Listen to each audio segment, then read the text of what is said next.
Hi everyone! Welcome back sa aking channel, GTR Math Tutorial and Facebook RJ Enseñado. So for today's video, magdi-discuss tayo ng another 10 items para ito sa logical reasoning sa mga nagre-review para sa civil service exam or sa iba pang mga test, pwede sa college entrance test siguro or iba pa na merong mga logic. So tungkol ito sa if-then statement. So nakafocus tayo sa modus ponens and modus tollens. So medyo maraming nalilito dito sa modus ponens and modus tollens. So ayan, samahan nyo ako, sagutan natin itong 10 items. I-post nyo muna bawat slide, try nyo sagutan bago panoodin yung solution ko. So i-discuss ko muna yung modus ponens and modus tollens. Definition muna tayo. Okay, number 1, start with modus ponens. Modus ponens, if a conditional statement is true and its condition, yung condition antecedent ang tawag doon, occurs, then its result or consequent must follow. So sa symbol, ito yung structure niya. If P, then Q. If P is true, therefore Q is true. Okay, so meron tayong dalawang, yung P dito, ito yung tinatawag na condition. Ito yun, antecedent. Antecedent, ang term dito pwedeng condition.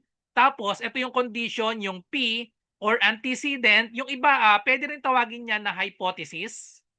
Hypothesis. Tapos yung then, yun naman yung Q, yung pangalawang statement, then it's pwedeng tawaging result, pwedeng tawaging consequent, pwedeng tawaging conclusion. Conclusion. So tatlo yung pwedeng tawag dyan dun sa P and Q. So kapag mayroon tayong if then statement, ito na nga yun, if P then Q, kapag yung P ay true, yung naunang statement or phrase, yung nauna kapag true siya, automatic yung Q natin true na rin. Okay? Kapag true yung hypothesis, true ang conclusion. Kung true ang condition, ibig sabihin true yung result. Kung true yung antecedent, so yan yung mga iba't ibang term, true din yung consequent. Okay, so example, para malinawan kayo, may example tayo. Real world example, premise 1, so another term pala dyan, premise, statement, premise, proposition. So pag nakita nyo yung mga term na yan, halos pare-parehas din yan ang ibig sabihin. So premise 1, if it is raining, then the ground is wet. Ibig sabihin yan, it is raining, ito yung ating P. Yung kadugtong nung if it is raining, automatic yun yung P, yun yung condition, then the ground is wet. Yung kasunod naman ng then, the ground is wet, ito yung magiging Q natin. Tapos, premise 2 or statement 2, ang sabi, it is raining. It is raining, ibig sabihin, true siya. True yung P. It is raining, ito yung P natin, ibig sabihin, ang conclusion natin, yung then natin, the ground is wet, so therefore, the ground is wet, true yung magiging Q natin. If P implies Q, P is true, therefore the answer is Q. Okay? True din yung Q. So ang tawag dyan ay modus ponens. Okay? And then, next naman, yung modus tollens. Okay, so definition ng modus tollens. If a conditional statement is true, but its result or consequent did not occur, then the condition or yung antecedent could not have happened. Sa symbol, ibig sabihin niyan, if P, then Q. Kapag yung Q is false or not Q, same yun Q is false or not Q, therefore, P is false or not P. So sa symbol, kapag P implies Q, tapos meron tayong not Q, automatic, ang conclusion natin, yung therefore, not P. Pero tandaan, ito yung if-then statement, dapat not Q, not P. Hindi pwedeng mabaligtad. Ito yung tamang ayos, P implies Q, not Q dapat hindi not P. Therefore, the conclusion is not P. Hindi pwedeng mabaligtad ito Pag nabaligtad yan, invalid na yon. So, kailangan ganyan yung ayos. Kagaya sa modus ponens, hindi pwedeng mabaligtad. P implies Q, dapat P, and then conclusion is Q. Bawal mabaligtad. Pag naging Q yung una tapos P, mali ito. Not valid conclusion yan. Then sa modus tollens naman, bawal mabaligtad. Kapag nauna yung not P, hindi siya natin pwedeng sabihin na conclusion na not Q. Mali ito. Ito lang yung tamang ayos niya, not Q, not P. Importante yung arrangement dahil pag Nagkabaligtad yon. Yung isa, not valid ang sagot. Yung itong isa naman, not Q, not P yung tamang sagot. So example, balikan natin yung kanina na raining. Yun din ang real world example natin. Okay, so sabi dito, premise 1, if it is raining, then the ground is wet. Ibig sabihin yan, ang P natin, yung kadugtong ng if. It is raining, ito yung P. Kadugtong naman ng then the ground is wet, ito yung Q. Okay? The ground is not wet. So the ground is not wet, ibig sabihin nito, ito yung not Q. Nasa tamang ayos siya. Nasa tamang ayos siya. It is raining, the ground is wet. Not Q, dito tayo titingin sa pangalawang sa then tayo titingin. Then the ground is not wet, negative niya. The ground is not wet, therefore ang conclusion natin, it is not raining. Kasi nga, the ground is not wet, so automatic, it is not raining. Bawal mabaligtad yan. Okay? So more example, magsasagot tayo ng 10 items para malaman natin kung naintindihan ang diniscuss ko na dalawa, modus ponens and modus tollens. Tandaan, bawal mabaligtad. Okay, so number 1. If a number is divisible by 4, then it is even. 24 is divisible by 4. Therefore, ayusin lang natin para malaman natin kung nakaayos siya. If a number is divisible by 4, ibig sabihin niyan P. Okay? Then it is even, ibig sabihin niyan Q. Tapos, 24 is divisible by 4. Saan natin titingnan yung 24 is divisible by 4? True ito, di ba? True siya. True siya. Di ba yung 24 is divisible by 4, nandito siya sa P. So therefore, P implies Q, tapos P. Ayon sa modus ponens ito, ayon sa modus ponens, kapag meron tayong P implies Q, tapos P, ibig sabihin, ang conclusion natin ay Q. Ano ba yung Q? Yung Q, it is even. So ibig sabihin, 24 is even. The correct answer is letter C. So basta nakakita kayo ng if-then statement, doon agad kayo pupunta sa modus ponens and modus tollens. Huwag nyo nang titingnan yung ibang mga choices. 24 is odd, mali yan. 24 is prime, mali din. 24 is divisible by 3, tama, pero hindi naman nabanggit yung divisible by 3 sa ating premise, sa statement natin. Hindi nabanggit yan, kaya mali din yan. No valid conclusion, mali na kasi nga tama na yung letter C. 24 is even based sa modus ponens. Okay, another example. If a figure is a square, then it has 4 equal sides. Ibig sabihin, ito yung ating P. Then it has 4 equal sides. Ito yung ating Q. Next statement or premise, the figure does not, ayun yung word na does not have 4 equal sides. So isulat natin, P implies Q, kasi merong if tayo, tsaka then, if-then statement. Ibig sabihin niyan, P implies Q. Then, punta tayo sa second premise, the figure does not. Yung does not, edi not ano siya? Not P or not Q. Ang nabanggit dito, have 4 equal sides. Yung 4 equal sides nandito sa Q. Nasa, ano siya? Anong tawag dito? Condition, result. Antecedent, tsaka, ano yung isa? Consequent. Or hypothesis, conclusion. So yung not natin have 4 equal sides nasa Q, therefore not Q. Ayon sa modus tollens, kapag P implies Q, not Q, ibig sabihin ang conclusion natin ay not P. Ano yung P? Balikan natin yung not P. Yung P ay figure is a square. So ibig sabihin pag dugtungin lang natin, the figure does not. So the figure is not a square. Hanapin natin dito yon. The figure is not a square, letter D. The figure is not a square. Kasi ang sabi, ang figure daw does not have 4 equal sides. So pag hindi na siya 4 equal sides, so ibig sabihin hindi na siya square. So the correct answer is letter D. Again, yung ibang choices, wag na nating tingnan, dumaretso na agad kayo sa definition, modus ponens and modus tollens, panggulo lang yung mga ibang choices na yan. Okay, so next number 3. If a student studies, then the student passes. The student did not study. Therefore, ano ang conclusion natin? Ito yung P natin. If a student studies, that is P. Student passes, this will be Q. So meron tayong P implies Q. Ano tong second premise natin? The student did not. Nandito yung did not. So ibig sabihin niya not. Ano tong study? Yung study, nandito siya sa letter P. So, ibig sabihin, not P. Ano ang conclusion natin? Ayon sa modus, may not tayo. So, ibig sabihin, modus tollens ang susundin. Ang ayos ng modus tollens, P implies Q, not Q, therefore, not P. Ang nauna sa example natin, not P. So, hindi natin pwedeng gamitin yung modus tollens kasi baligtad. Anong ibig sabihin pag baligtad?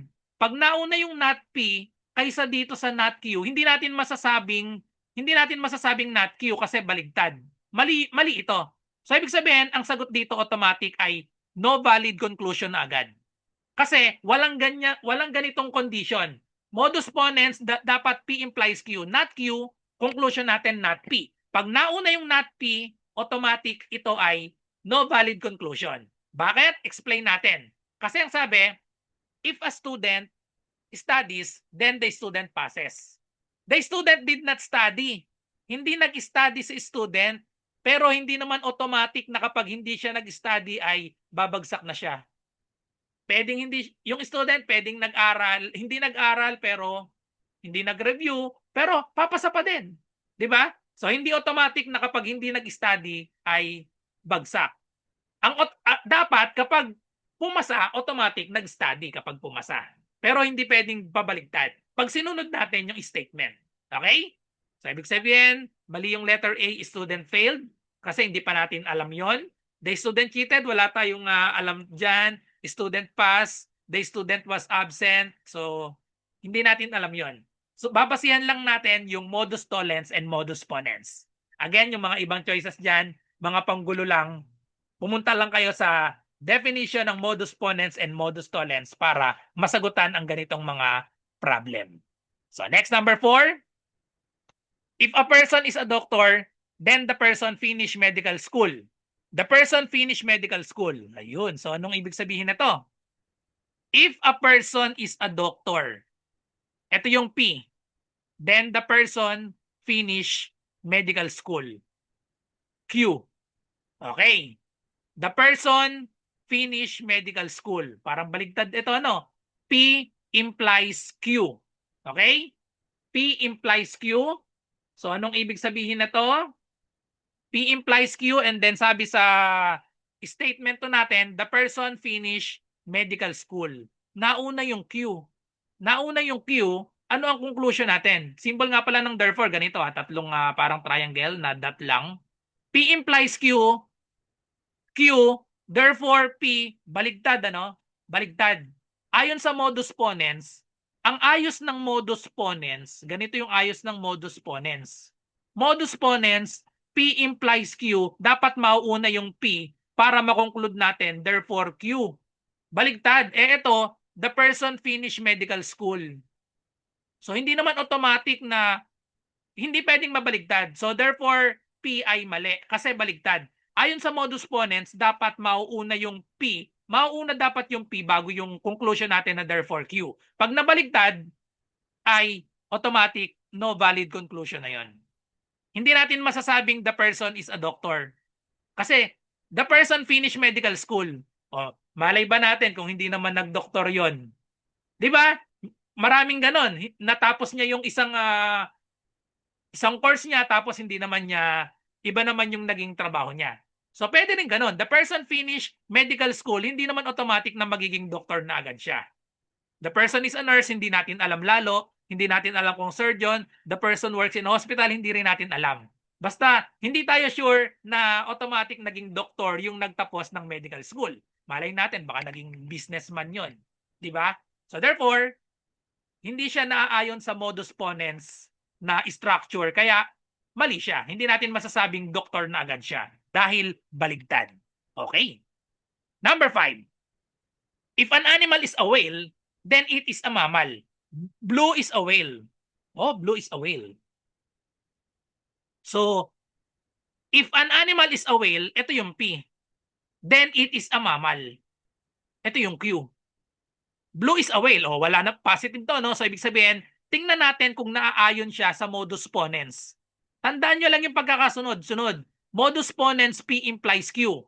Next premise, blue is a whale. Ito yon, di ba? Whale. Si blue, Blue siguro yung pangalan nito, blue is a whale. So ibig sabihin, true yung P. Kapag true yung P, ibig sabihin, true din yung Q. Therefore, Q. Nakaayon siya sa modus ponens. Tandaan nyo lang yung ayos lagi. Modus ponens and modus tollens. Therefore, true yung P. Therefore, true dapat yung Q. Blue is a mammal. Letter B. Tama siya. Naaayon siya sa modus ponens. Okay, number 6. If a number is divisible by 10, then it ends in 0. The number does not end in 0, therefore, okay. If a number is divisible by 10, P, then it ends in 0, Q. The number does not end in 0. Does not end in 0, Q siya, di ba? So therefore, nakaayos siya sa modus tollens. Yung structure niya. P implies Q. Yung next premise, the number does not end in 0, ibig sabihin nun, not Q. O, di ba? Nakaayos siya. Therefore, ang conclusion natin ay not P. Hanapin lang natin yung not P. Ang P natin, number is divisible by 10. Ibig sabihin, the number does not end in 0. So, hanapin lang natin yung negative ng not P. The number is not divisible by 10. Letter C. The number is not divisible by 10. Nakaayos siya sa modus tollens. So kapag alam niyo yung ayos ng modus ponens and modus tollens, napakasimple lang netong if-then statement, masasagot niyo lahat kahit pagbali-baligtarin niyo yan. Okay? Yung mga ibang example, mga choices, pampagulo lang yan. Huwag niyo nang pansinin agad yan. Diretso na kayo sa definition. Number 7. If Maria is in Manila, then she is in the Philippines. Maria is not in Manila. Okay, so tingnan natin kung nakaayos. If Maria is in Manila, that is P. She is in the Philippines, this is Q. And then, merong not, no? So, ibig sabihin, modus tollens. Basta may not, titingnan na lang natin yung modus tollens. P implies Q lagi yung una. Maria is not in Manila. Not, nasan yung Manila? Yung Manila P. Not P. So, ibig sabihin, anong ibig sabihin nito? Baligtad.